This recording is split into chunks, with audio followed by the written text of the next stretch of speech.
Hello my friends, how are you today? It's Saturday morning and I don't know, they're building a pool or something in the neighbour's house, so they got all their tools going on.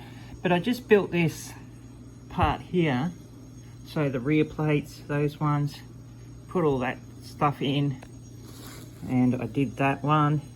I even put those tiny little photo etch parts on, and I did this part here. So this is what it's looking like. It's very detailed. These are tiny little hinges. Were very hard to get on. That part there, and I don't know if it's all that necessary. You see there how you put those on. Then they get covered with that. But they fully work and everything, those doors. But maybe for the full interior, I don't know. But you probably can set it so that that is open. But yeah, the detail in those hinges is amazing. And they were really hard to get on. Took me a while to get those hinges on. Once they're on, they're awesome. You can move them around and do all kinds of cool stuff. And really easy to install.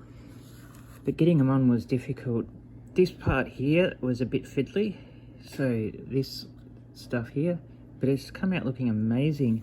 And there's all the tiny little photo etch parts you got to put on. See, there's one just there, a little triangle.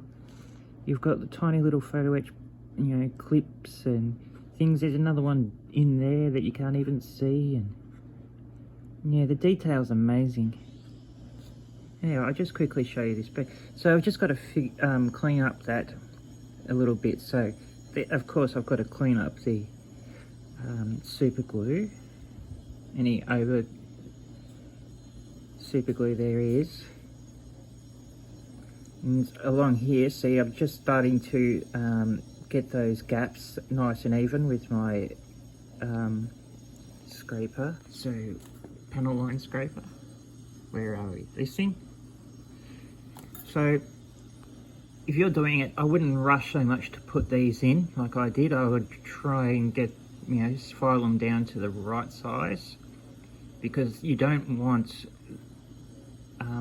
when you glue it in, it sort of, yeah, joins into one part. So you do want a definite gap. So I'm just going to get that, dig that out a little bit more. But she looks good, doesn't she? So next stage is the fenders. Put the fenders on, and then we nearly got this body finished. Alright guys, I'll see you again soon.